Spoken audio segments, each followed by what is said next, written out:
বন্ধুরা, আজকের গল্প রণজয়ের বিবেক। পুরো গল্পটা তোমরা আনন্দ করে মনোযোগ দিয়ে দেখো। গল্পের শেষে তোমাদের জন্য মজার মজার সব প্রশ্ন আছে। তাহলে চলো বন্ধুরা, আজকের গল্পটা আগে দেখে নেওয়া যাক। হিমাংশুবাবু তার স্ত্রী সরমা ও দুই ছেলে মেয়েকে নিয়ে এক ছোট্ট গ্রামে বাস করতেন। হিমাংশুবাবুর মেয়ে রুনা ছিল বড়, আর রণজয় ছিল ছোট ছেলে। হিমাংশুবাবু ছোটখাটো একটা কারখানায় কাজ করতেন। কোনো মতে সংসার চলতো। তার মাসের মাইনে এতটাই কম ছিল যে মেয়েকে খুব একটা বেশি পড়াতে পারেননি তিনি। এখন তিনি অবসরপ্রাপ্ত। বাবা, আমি তো এখন একটা স্কুলে ঢুকেছি, তাই দিয়ে আমাদের সংসার মোটামুটি চলে যাবে। তুমি আর এ ব্যাপারে বেশি চিন্তা করো না তো। ভাই রণজয় তো কলেজে পড়ছে, টাকার অভাবে ওর পড়াশোনাটা যেন কোনোভাবে আটকে না যায়, সে ব্যাপারে আমি সজাগ থাকব। রণজয় যেন একটা ভালো মানুষ হয়ে উঠতে পারে, দেখবে তখন আর আমাদের সংসারে কোনো অভাব থাকবে না। রণজয়, ও তো তোর মতো অত বুঝদার ছেলে নয়।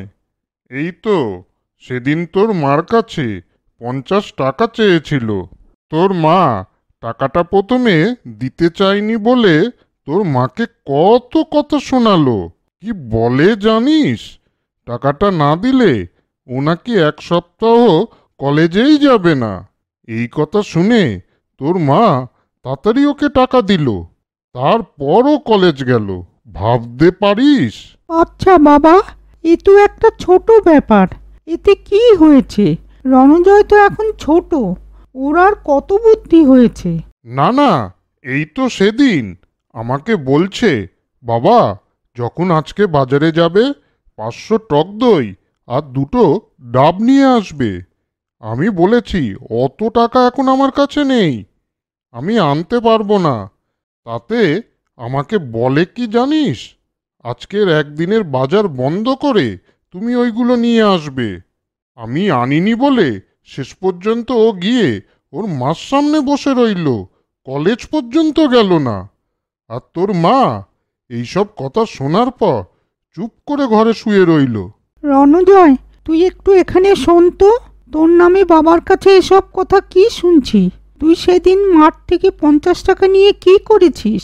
দিদি শোন, তাহলে আমাদের কলেজে 1 সপ্তাহ আগে স্পোর্টস হওয়ার জন্য সবার কাছ থেকে 50 টাকা করে চাঁদা চেয়েছিল। তাই ওই টাকাটা আমি চাঁদা দিয়েছি দিদি।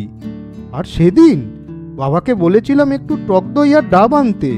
সেদিন না মায়ের খুব পেটের সমস্যা হচ্ছিল, তাই বাবাকে টক দই আর ডাব আনতে বলেছিলাম। বাবা না আনাতে আমি মাকে নুন চিনির জল করে বারবার খাওয়াচ্ছিলাম। তাই সেদিন আমি কলেজেও যাইনি, মাকে সারাদিন দেখছিলাম।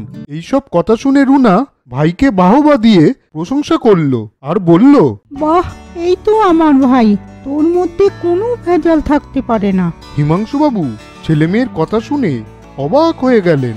তারপর উনি ছেলের কাছে গিয়ে সরি বললেন আর বললেন, আমি এইসব বুঝতে পারিনি বাবা, আসলে তোরাই আমার গর্ব। তাহলে এই গল্পের থেকে তোমরা কি বুঝলে বলো তো বন্ধুরা? কারোর কোনো কথা সব না জেনে কাউকে কখনো বিচার করা উচিত নয়। এইবার বন্ধুরা, তোমাদের জন্য মজার দুটো প্রশ্ন আছে। বলো তো তোমরা, রণজয় ওর মার থেকে কত টাকা চেয়েছিল? আর রণজয় ওর বাবাকে বাজার থেকে কি কি আনতে বলেছিল?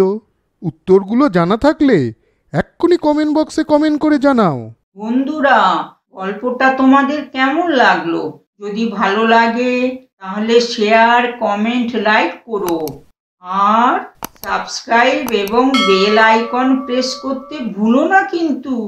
আজ চলি বন্ধুরা, পরে আবার দেখা হবে। তোমরা ভালো মতন থেকো কিন্তু।